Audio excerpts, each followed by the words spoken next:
Welcome to this video tutorial brought to you by tutvid.com. We're going to go ahead and take a look at creating this Breaking Bad inspired, influenced poster. I've got a photograph of this guy with a gas mask on, which is going to be available for download. I'll have a link in the description of the video. And also we have this texture that we're going to need to go and download. Everything else we're going to make completely from scratch. We're going to apply the color effects. We're going to do it all. And we're going to try to recreate this poster here, which I've already gone ahead and created. We're going to do everything that you see here. So, without further ado, not only will there be a download link to this guy, but I'm also going to have a link to this texture. And the texture is located on a website called lostandtaken.com. So it's lostandtaken.com/gallery/white5.html. So you can go there and download that for free. I'll also have a link to that in the video description though. So, with that in mind, let's get started. We're going to start by going File, New, and we can name this Breaking Bad Poster, and I'm just going to say rect for recorded, just for my records. And the width is going to be 1440 pixels wide, and the height is going to be 810 pixels. Everything else can remain default. 72 resolution and a color mode of RGB. Hit OK. And here is our document. So the first thing we need to do is place the background. Now I've already downloaded the background and it's right here, lt_whitegrunge_05.jpg. And we can drag that right in, or you can go File, Place. It's going to do the same thing. It's going to place it as a smart object in our document. And all we want to do is just grab these handles and just pull them out until they sort of click. Or you can pull all the handles just a little beyond the edges of your document just to ensure that there is full coverage. This texture is covering everything. And I'm going to go ahead and hit the check icon to commit the changes and bring that document in. You can see here on my layers panel I have the grunge layer and I have a background layer. The background layer we can actually get rid of, so I'll double click it, hit OK, and then just drag it down to the garbage can. So we now have our grunge background. Now what we want to do is really kill off some of the contrast and darken this texture just a little bit. So we're going to use a curves adjustment layer. So we're going to go new adjustment layer, curves. We can give it a name if we want. We can call it contrast killer and hit OK. And you can see we've got a properties panel that's going to appear. What we want to do is drag this down to about here, the white point, and then we're going to drag the black point up a little bit too. So we're going to lift those blacks. We don't want them to be quite solid black. Maybe something more like a dark gray would be great. So we're really pulling this down. It's almost at 50% gray, but not quite. So right about there is what you want as far as your curve line is concerned.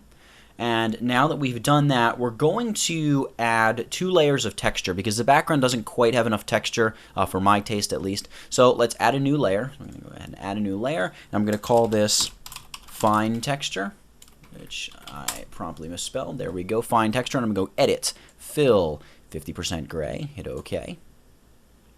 And then I'm going to make sure my foreground and background colors are set to black and white. You can see, hold on a second here, let me readjust my window. You can see here that it's sort of like a very dark gray and black. So we can just hit the letter D. That resets our foreground and background color. We're going to go Filter, Noise, Add Noise. And we're going to add, let's go with 20%.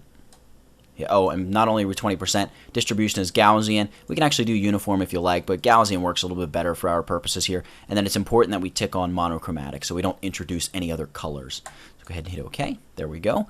And now go Filter, Stylize, Emboss. And here are the exact settings that you want. Well, the angle can be 115. You can actually make the angle 90 if you want. I kind of like 115 a little bit more. Let's go with 115, a height of 3 pixels, and an amount of 90%. So those are the settings that you want. Hit OK. Now that we've done that, we have our texture. All we need to do is set this layer to a blend mode of soft light. Alright, the texture is a little bit too intense, however, so I'm going to reduce the opacity until it looks good. So I'm just going to drag this down. Right around there looks good. So right about 40% is great. And then I'm going to duplicate this layer. So Command or Control J to duplicate the layer. And I'm going to rename this layer Rough Texture. And all we have to do for this layer is just size it up. So we're going to go Edit, Transform, Scale. And up here in the top toolbar, so we have width and height, we're just going to double click in there, right, to select it, and set the width instead of 100%, 200%. and then go to the height, and again, set that to 200% as well, and then hit the check icon to tick that off. So now we have sort of this big texture overlaying our fine texture. However, this rough texture is a little bit too prevalent. We need to reduce the opacity. So let's knock the opacity down. Actually, right around there looks good. Right, I've got it 16%, so 15, 16% is probably going to work for you. So if I get rid of both of my textures, you can see we've got a very flat gray, and we've just added some sort of organic looking texture. So that's really great. The next thing we want to do is lighten up this side of our image, because remember, we're going to be dropping in our gas mask guy over here. So we want to lighten this side of the image so that that orangey color that we're about to add to it really is going to be able to take off and look amazing. So go ahead and create a new layer, and we'll call this lighten side or something like that. We want our foreground color to be set to white. So you can see right now it's black and white, but the foreground color is black. So hit the letter X to set your foreground color to white, and well, it just flips your foreground and background color, X does. Then grab the gradient tool. And the gradient we're looking for is a default gradient right here, foreground to transparent. So our foreground color is white, so we're going white to transparent. Hit OK. And we want to make sure we're using a linear gradient, and also just make sure that your opacity is at 100% and that reverse is not checked on. So I'm going to start from right about here in my document, and I'm going to pull straight to the right to about there. And I'm going to let go. So you can see, there we go. We have our nice white gradient. I'm going to set this to a blend mode of overlay. And you can see we're getting some of the darker colors through, but we're losing all of our great textured detail. So what I want to do is reduce the opacity until it looks good. So let's just knock the opacity down. Right about there looks good. 52%, so right around 50% on the opacity is going to look great. And now that we've done all of this, we're ready to go ahead and add the subject, the gas mask guy. So you've already downloaded the gasmask.png file. So drag that right into the document, and I've already sized it. Everything is ready to go. It's going to drop right into place perfectly. Hit the little check icon to drop it in place. You can see, boom, the subject's in place. No need to change anything. It's maybe just a slight bit out of focus, more than I would like it to be, but we're going to mess around with that in a little bit and really sharpen up what we want to be sharp and blur out what we don't want to see. So we're going to add some contrast with a levels adjustment layer, and this is going to be something we do globally, so it's going to be over our entire document. So let's go Layer, New Adjustment Layer, Levels.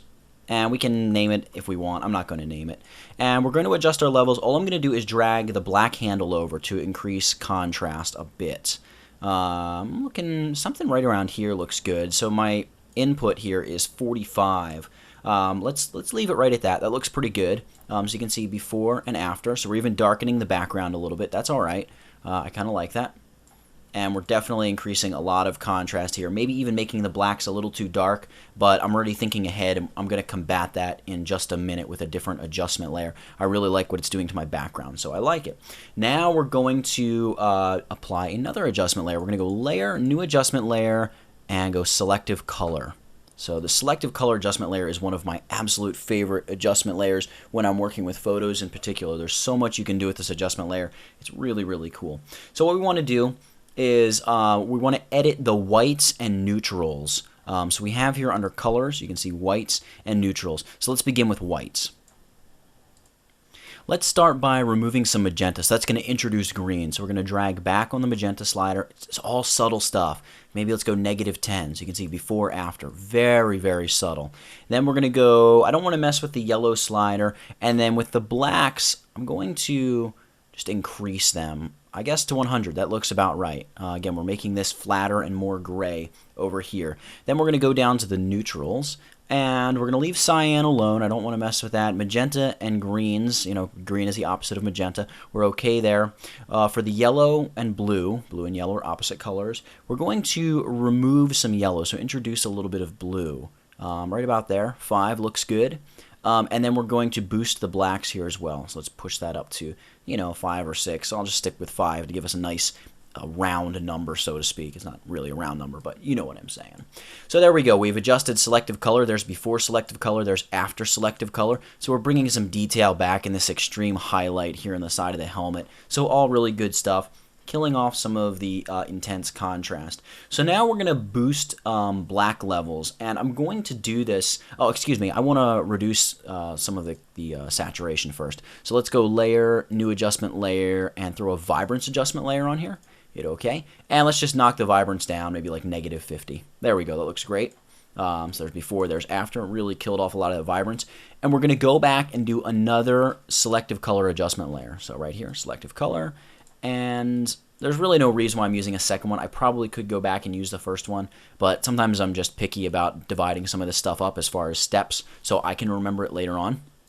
Here in colors, I'm going to go right to the blacks, and I'm going to remove blacks from the blacks in this image. So you can see if I get rid of all the blacks, you can see it's really, I mean, what it does over here is actually kind of cool, but not what we want at all here. So we want to do something a little more subtle, maybe like -10. Yeah, -11, something like that. You can see we're just lifting all the light levels in those shadows. So it's really killing off some contrast, but I really kind of like it. So there we go. We're going to drop that in there. And now that we've done this, we're ready to start adding color. So let's do this pretty simply. I'm just going to use 2 fill layers. Just basically layers of Photoshop says this is just a solid color. Go everywhere. That's basically what the fill layer is. So we're going to go layer, new fill layer, and we want this fill layer to be a solid color. I'm going to hit OK. And, well, actually, I missed a step there. We're going to go layer, new fill layer, solid color, and I'm going to set the blend mode. For the first, we're going to probably do 2 different colors just to really be able to fine tune our color. So the first color, I'm going to set it to a blend mode of color. We want it to just attack all of the colors or colorize what does not have color in it in our image. So we're going to hit OK, and I've got the hexadecimal code I want right here, and it is E2C11E. So it's this kind of almost school bus orange, but maybe a little muted. So hit OK. We're getting close. I like what we've got here, but still it looks a little bit too green maybe for me. I don't know if I'm seeing the color quite correctly. So let's add another adjustment layer, or not adjustment layer, fill layer. Layer, new fill layer, solid color. This time we're going to set the blend mode to soft light. Hit OK. And the color we're going to go with here is 9F8542. So a much more sort of muted brownish orange color. Hit OK. So you can see between these 2 layers, we're getting kind of a cool, you know, very orangey overlaid effect. I really like this a lot. The one thing I may do is go back and bump up the brightness of my white over here, but I don't know. I'm going to leave it there and see what it looks like as we get closer to finishing this off. So we're going to go and add some contrast here with a curves adjustment layer. So I'm going to go layer, new adjustment layer, curves. And here in this curves adjustment, I'm just going to give it a little bump of contrast. All right, just a little S curve. So I'm pulling down on a point down here and pulling up on a point up here. You can see just a little bump of contrast. Pretty cool. And then we're going to go into the blue channel, and I'm going to pull away blue. Remember, the opposite of blue is yellow. I had mentioned that earlier. So if I push blue in, well, it's going to be difficult for blue to last because there's so much yellow. But I'm really just going to pull down on blue just to add a little bit more emphasis to the yellow. So it's just really going to attack yellows up in the highlights and things like that. So there we go. And now what we want to do is merge all of this to a new layer. So the hotkey for that is Control-Shift-Alt or Command-Shift-Option-E. And, well, there we go. Popped it up onto a new layer. I'm going to name this layer Blur because what I'm going to do is almost try to fake a shallower depth of field than we have here on this guy. In the real Breaking Bad posters, you can see that the main dude, it's just like his face, and his face is super sharp, but almost by the time you get to, you know, back by the temples on his head, or certainly underneath his chin or down onto his shoulders, it starts to really drop out of focus a little bit, and it's a really cool effect. So we're going to almost try to mimic that here, and we're going to use the quick mask to get ourselves a good selection. You could also use the lasso tool, and maybe for the written tutorial, I will include how I would use the lasso tool to do this, but really the way to go is going to be using quick mask and a brush. So what I'm going to do is I'm going to take my brush here, if I can figure out where the mouse is. There we go. And go basic brushes, and I'm just going to append these because I'm going to use these splatter brushes later on. And I'm going to go with a 500 pixel brush. That looks about right. Foreground color is set to black, and I'm going to set the opacity of the brush to 50%. So now I'm just going to click a couple times where I want to stay sharp, something like that. And then where I want to be, you know, sort of blurred, you know, down here, out here on the shoulder to be a little blurred, up here on the helmet, you know, I want it to be a little blurred. And then the background I want to be just slightly blurred, not quite as much as everything else. So I'm going to knock the opacity down here to like 15% and just paint over this entire background area. You can you really can't even see anything. But don't worry, it is going to be affected by the selection. It's going to be like an extremely feathered selection. So now that we've done that and painted over the areas that we want to select, hit the letter Q, and you can see we have those areas selected. Now we're going to go select, or excuse me, we're going to flip this selection because these are areas we want to be sharp, right? We want to keep his face sharp and start blurring everything else. So we're going to go select inverse. That's going to flip the selection around. And now we're going to go filter, blur, Gaussian blur. And we're going to do something very subtle, something like 1.5. You know what? Actually, that initial of 2 pixels is probably about perfect. Go ahead and hit OK, and then Command or Control D to deselect. So you can see there's before we blurred, there's after we blurred. It just gives this sort of soft falling out of focus, except for right here on his face. So now we're going to use Quick Mask to create another selection of his face because we want to really, sharpen the living daylights out of this. Probably what would be considered in most cases way too much sharpening. We want to do that right here. So I'm going to grab Quick Mask and grab my brush tool. B. Again, we're painting with black. I'm going to set the opacity here to 100%, and I'm just going to click here over his face a couple times. All right, like so. And I'm going to hit the letter Q. It's going to give us a selection. And this time I'm going to go select Modify Feather because I want to feather this a little bit more. Maybe by 100 pixels is about right. Hit OK. And then hit Command or Control J. You can see it just pops that up onto a new layer. Right? So we just have this little bit of gas mask on a new layer. Right? I'm going to take that and I'm going to desaturate it. Control Shift or Command Shift U. We've desaturated. Now we're going to go Filter, Other, High Pass. And we're going to go with a high pass of 3 pixels. That looks about right. We can go up a little bit higher than that, maybe even like 3.2. There we go. Hit OK. And we're going to set this to a blend mode of soft light. So you can see if I shut that off and turn it back on, we have a little bit of sharpening going on. But I want even more than that. But the problem is if I really bump up high pass to like 20 or 30, we get this crazy haloing effect and just not good stuff. So instead of doing that, I'm just going to duplicate this layer a few times. 1, 2, 3. All right, so a total of 4. That looks about right. See, there's before, there's after. See, we're just bringing all that detail out. I like that. Maybe I'll even just reduce the opacity of the topmost layer here. This is all going to depend on your taste, depending on whether or not you want to keep opacity up or knock it down, or even the lightness and how much you adjust contrast in the image. It's all going to affect this little bit of sharpening we're doing. So just keep that in mind. It doesn't have to be exactly what I'm doing. In fact, by the time I get around to the written tutorial, I might do something a little bit different than this even, as far as, there might be only 3 of these layers, or maybe I'll do all 4 of them at 100% opacity. So just something to keep in mind. Play with it until you think it looks good. Now we're going to add another little bit of contrast. So we're going to go Layer, New Adjustment Layer, Levels. We're going to shy away from curves for a second, although usually I use curves for my contrast. I'll just go with levels here just because I can. And I'm going to drag the black handle over. Right about there. That looks good. All right, so we're introducing a lot of darkness back into here. Don't worry. We can always knock it down if we need to. And then I'm going to pull the gray handle back a little bit to ease up on that. So I'm at 1.12 on the gray handle. I'm at 20 here on the black handle. And then on white, I'm going to pull it over right to about 235. That looks about right. And then I might even mess around down here on the black handle. See, if I pull up on the black handle, it's going to fill in the black. So it's going to really lift those shadows. So maybe I'll do that. I'll just do something subtle, like output levels of 10 for the black slider there. That looks pretty good, and I'll leave that. And again, if you don't like that, you can always reduce the opacity a little bit, right? Just ease it off a little, and there we go.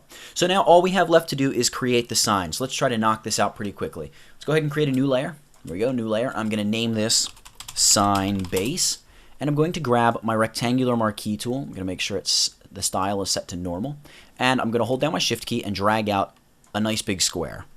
Now I'm going to make sure my foreground and background colors are set to default, so I'm going to hit the letter D. That makes black my foreground color. I'm going to go Edit, Fill, Use Foreground Color, which is black. Okay, there we go. Command or Control D to deselect. I'm going to hit Command or Control T to free transform and hold down my Shift key and grab one of these corner anchors and just rotate it until it's like a diamond shape. All right, holding down Shift allows you to sort of click into place. Hit the little check icon to commit the change. Now I'm going to hit Command or Control J to duplicate that sign base layer. So we've got 2 of them over here in the Layers panel. Hit Command or Control I to invert the colors. The opposite of black is white. There we go, Command or Control I, and we flip to white. Now hit Command or Control T again, and hold down your Shift and Alt or Shift and Option keys, and just push this back toward the center of the diamond, just like that. All right, Love it. And we're going to duplicate this layer, Command or Control J. There we go. Now we have 2 white diamonds. We want to invert the color of this one, Command or Control I. There we go. And again, Command or Control T to free transform and push this in just to create a nice little thin white border like so. There we go. And you can see if it looks a little off, don't worry, you can always make little adjustments with your arrow keys. So there we go. We have a nice base of our sign. We can select all 3 of these layers. So I'm clicking the bottom layer, holding down my Shift key, selecting the top layer, hitting Command or Control G, and I'm just going to name this group Sign Base. I'm grouping these because later on I want to mask them to add some of that texture that the real show has on its sign. Matter of fact, just looking at the sign, I think I want to size it down just a smidgen.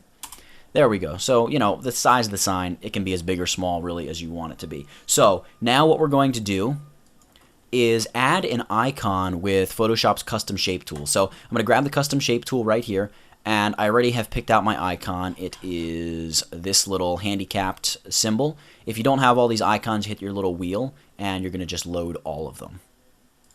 All right, so now that I have that, I'm going to set my foreground color to white, so I'm going to hit the letter X, and then I'm just going to drag out a decent-sized little handicap icon, and I'm going to drag it to about the top of the sign and place it right about there. That looks good. And now I'm going to grab my type tool. So type, and I already know that I want to use the font face Arial, and I'm going to set the style or the weight to black. And a weight of 36 is probably going to work for us. So I'm going to drag out a small type field down here and just punch in the letter 4. All right, because I have this little letter 4, or number 4, letter 4, number 4 at the bottom of the sign. And I'm also going to drag out our main text for the center of the sign right in here. And we're going to just do something like warning, colon, extremely volatile. There we go.